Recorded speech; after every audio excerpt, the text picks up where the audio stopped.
In this video, we'll show you some of the rarest photos of Loretta Lynn while sharing the untold stories of her life. To the world, Loretta always looked joyful, smiling on stage, charming in interviews, and radiating warmth wherever she went. But the truth is, her life was one of the most heartbreaking in the music industry, and she paid a heavy price for her fame. Loretta Lynn's brutal marriage to Oliver Lynn was a closely guarded secret in the country music world, until Loretta herself revealed in her memoir the worst thing he had ever done, something deeply disturbing and hard to imagine. When Loretta Lynn recorded the emotional song, "Stand By Your Man," one truth became painfully clear: she was standing beside one of the cruelest husbands fate could have given her. Loretta Lynn was not only a massively successful singer-songwriter, but also a woman caught in intense and complicated relationships. Her close, heartfelt bond with fellow country star Patsy Cline even inspired a television movie, yet it was the violent and volatile relationship with her husband that truly drew Hollywood's attention. Coal Miner's Daughter, the film based on Lynn's life, became an award-season favorite because the story was simply too shocking to be fiction. Born Loretta Webb in 1932 in rural Kentucky, she was the second of 8 children in a family struggling to survive. That difficult childhood shaped a woman who would later turn pain, loyalty, and brutal honesty into one of the most powerful and unforgettable stories in country music history. Loretta Lynn grew up in a home where survival was a daily battle. Her father worked as a coal miner, barely managing to keep food on the table for a family of 10 crammed into a small wooden cabin. Winters were brutal, and there was no money for proper insulation. In a moment of quiet ingenuity, Loretta's mother pasted pages from the Sears catalog onto the walls to block out the cold, turning advertising paper into a shield against poverty. It's easy to understand why a young Loretta dreamed of escape from that suffocating space. And then, almost suddenly, an escape appeared. And while still a teenager, Loretta met Oliver Lynn, known as Doolittle, or simply Do, at a pie social. She fell for him quickly, despite whispers about his dark side. Many believed D was lazy, possibly even running moonshine, but none of that mattered to Loretta. At just 15 years old, she married the 21-year-old D. The consequences came fast. Pregnancy followed soon after, and D announced a life-changing decision. Leaving Kentucky behind, the young couple headed west to Washington State, where D planned to work in the logging industry. Children arrived one after another, reshaping Loretta's life almost overnight. Betty Sue was born in 1948, Jack Benny in 1949, followed by Ernest Ray and Clara Marie in the early 1950s. Amid the chaos of raising 4 young children, Loretta still found moments to sing, but something held her back. D recognized her raw talent, yet he also saw her greatest obstacle: deep insecurity. Loretta didn't believe in her own voice. Determined to change that, D took decisive action, marching straight to Sears and spending $17 on the one thing that would alter her future forever. The guitar was only the beginning. What D truly worked on was Loretta's confidence. He told her again and again that she was just as good as, if not better than, the popular singers of the time. Loretta struggled to believe him, but D refused to give up. When he learned about a televised local talent show in Tacoma, Washington, he convinced her she could win first place. Nervous but determined, Loretta sang her heart out and left a powerful impression on the judges.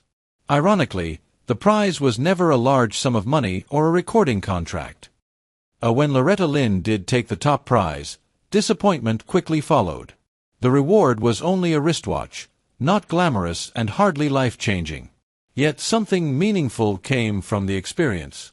A Canadian man named Norm Burley noticed the beauty and strength of Loretta's voice. Captivated by her sound, he began searching for a way to help her break into the music world. Inspired by what he heard, Burley arranged a recording session for Loretta in Hollywood and generously paid for both Loretta and D to travel to California. And after hearing the recording, Burley was so impressed that he launched a record label just for her, Zero Records. Still, Loretta and D were not willing to leave her future entirely in Burley's hands. They had their own strategy to ensure her music reached as many people as possible. While Burley worked in Vancouver to establish Zero Records, Loretta and D stayed active in the United States. Dee used the postal service to mail copies of the record along with Loretta's photo to radio stations across the country, sending out roughly 3,500 packages and laying the groundwork for the rise of a country music legend. Those mailings led to a harsh reality: absolute silence. Not a single radio station responded. Faced with zero replies, Loretta Lynn and Dee moved on to Plan B, a bold and exhausting gamble. If the records wouldn't travel on their own, they would deliver them personally. The couple loaded their car with copies of "I'm a Honky Tonk Girl" and began driving across America, stopping at every radio station they could find. With no money for hotels, they slept in their car and survived on sandwiches eaten in public parks. Mile after mile, station after station, the road eventually carried them to Nashville, Tennessee, where everything began to change. When they arrived in Nashville, Loretta and Dee were stunned by what they learned. "I'm a Honky Tonk Girl" was already becoming a hit. Billboard's Hot Country Songs chart placed it at number 14, an extraordinary achievement for a debut record. Loretta's voice was suddenly everywhere, and once people heard her, the offers started coming. The Wilburn brothers invited her to tour, followed soon by another major opportunity from Ernest Tubb, host of the influential radio program Midnight Jamboree. That exposure led to the call every country artist dreams of.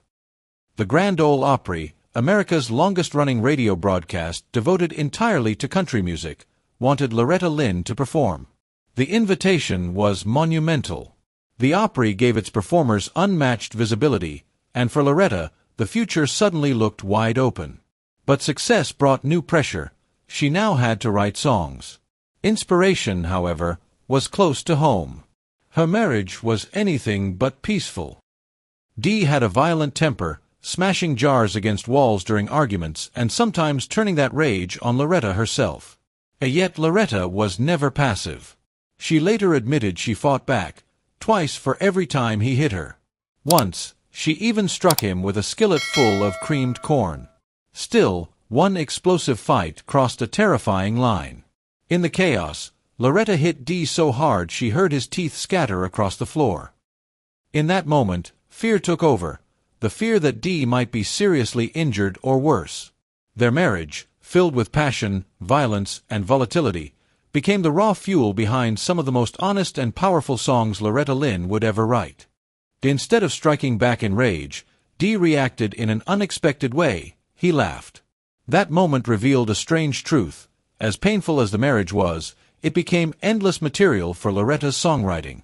What she needed most was someone she could trust, a true friend to confide in. And in 1961, that person entered her life. Loretta Lynn was given the opportunity of a lifetime, singing "I Fall to Pieces" live on the radio, a song made famous by her idol, Patsy Cline. Patsy Cline was recovering at home from a car accident when she heard Loretta's voice on the radio. She was immediately captivated. So impressed, in fact, that she sent her husband to the station with an invitation for Loretta to visit her home. When the two women finally met, they connected instantly. Their bond grew fast and deep. Patsy helped Loretta in practical ways, even paying for things like curtains for her house. Loretta later recalled a strange but intimate gift. Patsy once gave her her old underwear, a sign of just how close they had become. Their friendship was so meaningful it eventually inspired a television movie, Patsy and Loretta. While Patsy Cline proved to be a rare and genuine ally, not everyone in the industry had pure intentions.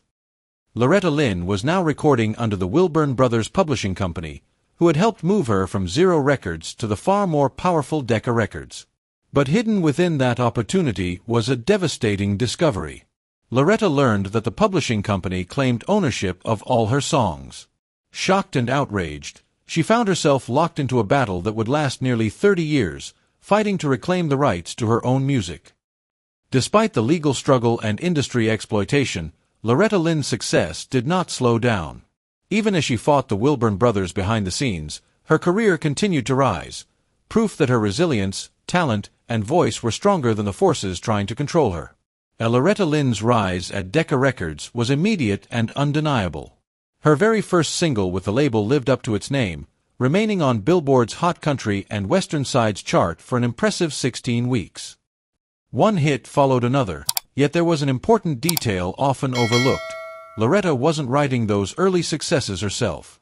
That changed only after she gave birth to twins. Soon after, one of her own songs finally broke through.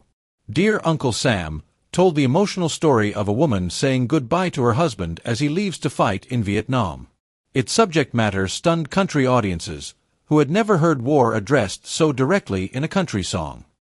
The honesty struck a nerve, and listeners embraced it. And just 2 years later, another unexpected chapter unfolded in Loretta's life. At only 34, she became a grandmother. Her oldest daughter was just 18 when she gave birth in 1966, and suddenly Loretta's already large family was growing even faster. Needing space for everyone, Loretta and Dee began searching for a bigger home. That search led them to a worn-down ranch with a strange condition attached. Buying the property also meant purchasing the entire town of Hurricane Mills, Tennessee. It was a shocking proposal, but after careful thought, they took the leap.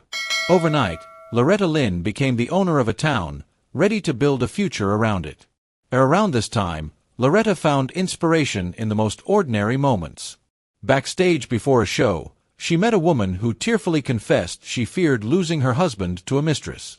Loretta's response was blunt and unforgettable. "Honey, she ain't woman enough to take your man." The line stayed with her. When she finally sat down to write, it became the heart of a song that would change everything. "You Ain't Woman Enough to Take My Man" exploded in popularity, making history. Loretta Lynn became the first female country recording artist to write her own #1 hit. It seemed like there was nothing Loretta couldn't accomplish, except saving her own marriage. While her career reached new heights, Dee continued to cheat openly, drifting from one woman to another. Most affairs hurt, but one in particular struck a nerve, reopening wounds Loretta could never fully heal. The pain finally reached a breaking point. Loretta wrote a letter directly to one of Dee's mistresses, but when Dee discovered it, his reaction was brutal. He exploded in anger, told Loretta to stay out of his affairs, and then delivered a blow far worse than violence. He told her he no longer loved her. The words cut deep, and Loretta did what she had always done to survive. She wrote. Exhausted by betrayal, she decided to fight back in the only way she knew how. In 1968, she turned her rage into a song called Fist City. It was a clear warning to any woman involved with her husband. Cross that line, and there would be consequences. The song didn't take long to ignite controversy. Some critics praised Fist City, even calling it one of the greatest song titles ever written. Others were outraged by its confrontational tone. Loretta wasn't performing a character. She was telling the truth of her life, and for many radio stations, that truth was too raw. The song was banned in several markets.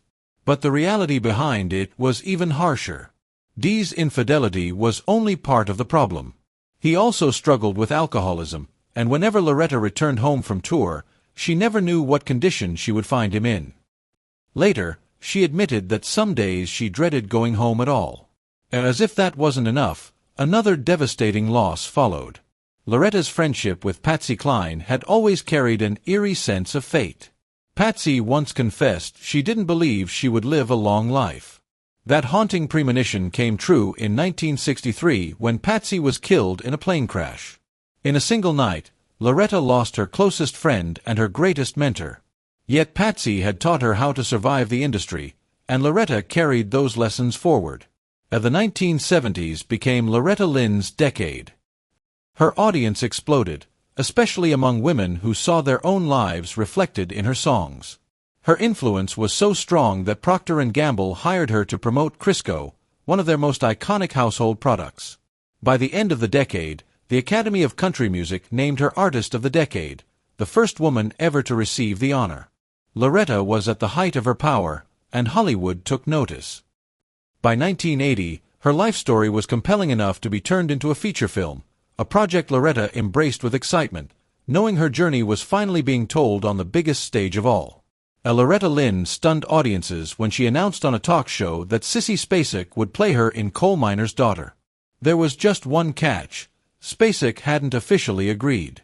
In fact, She had been avoiding the decision altogether and even tried to scare the producers away by insisting she would sing all the songs herself. One of the biggest obstacles was that she didn't even like country music. Still, Loretta was determined. She personally chose Spacek for the role, and the producers went so far as to fire a director who didn't want her as the lead. Spacek wrestled with the decision, prayed about it, and then experienced something she later described as a sign from God. While driving and listening to a classical radio station, Coal Miner's Daughter suddenly played through the speakers. That moment changed everything. Spacek said yes, and her preparation for the role was anything but conventional. She decided the only way to truly understand Loretta was to follow her everywhere. Obsessed with capturing every detail, Spacek studied Lynn's mannerisms both on stage and behind the scenes, watching how she spoke, moved, and interacted with others. Her commitment paid off, but she wasn't the only actor who disappeared into the role. When Loretta visited the set one day, she nearly fainted, convinced she was seeing her father's ghost. It wasn't a ghost at all, it was Levon Helm. The makeup and hair team had transformed him so completely that the resemblance was overwhelming. Oliver Lynn, however, was far less pleased with the casting of his character. When he learned that Tommy Lee Jones would be playing him, he had no interest in meeting the actor. That's when Jones took an extreme approach. Going fully method, he got hold of some moonshine, drove a jeep through town while drunk, and ended up getting arrested. He resisted, was roughed up by the local sheriff, and spent time in jail. The stunt worked. Dee was impressed, and the two eventually became friends. When Coal Miner's Daughter finally hit theaters, the response was overwhelming. The film debuted at #1 at the box office, earning $3.6 million in its opening weekend. Critics praised it, and awards followed. The movie received 7 Oscar nominations and 4 Golden Globe nods. Spacek won both the Oscar and the Golden Globe, along with numerous other honors. Loretta Lynn's life had taken Hollywood by storm. Then, in true Loretta fashion, she followed the success with something completely unexpected. In 1981, motocross promoter Dave Coombs discovered her ranch and saw the perfect location for a national motocross race. Far from the spotlight, and entirely her own way of doing things. The motocross promoter asked if Loretta would be willing to host the race at her ranch, and she didn't hesitate. With an enthusiastic yes, Hurricane Mills became the permanent home of the event, a tradition that continues to this day. Yet the ranch, filled with pride and history, would also become the setting for unbearable grief. In July 1984, Loretta's son Jack Benny went horseback riding on the property. When he reached the Duck River, he attempted to cross it on horseback. Moments later, tragedy struck. Jack Benny drowned that day, marking one of the darkest moments of Loretta Lynn's life. At the time of the accident, Loretta wasn't even at home. She was facing a crisis of her own. Exhausted from touring, she had been hospitalized with severe fatigue. While recovering in a hospital bed, she received the devastating news of her son's death. The pain was overwhelming, but even more hardship lay ahead. In the years that followed, hospitals became an all-too-familiar place, not for Loretta, but for her husband. Dee's hard-living lifestyle finally caught up with him. In 1992, he underwent heart surgery, and his long battle with diabetes led to a shocking medical decision. Doctors told him both of his legs would need to be amputated. Despite her thriving, lucrative career, Loretta put everything on hold to care for him. Fame and success no longer mattered. But even her devotion couldn't change the outcome. Just 5 days before his 70th birthday, Dee passed away. Loretta's life with Dee had been a complicated blend of love and trauma.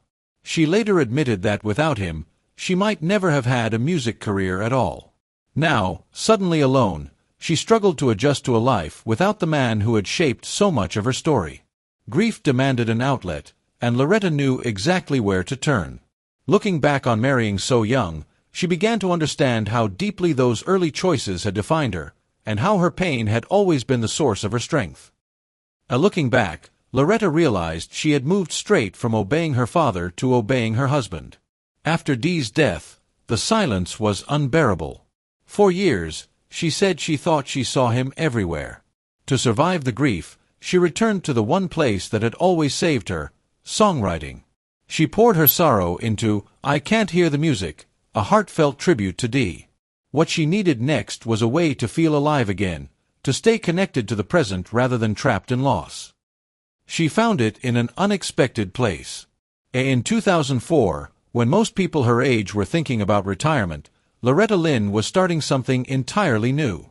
At 72, she teamed up with a much younger musician, Jack White of the White Stripes.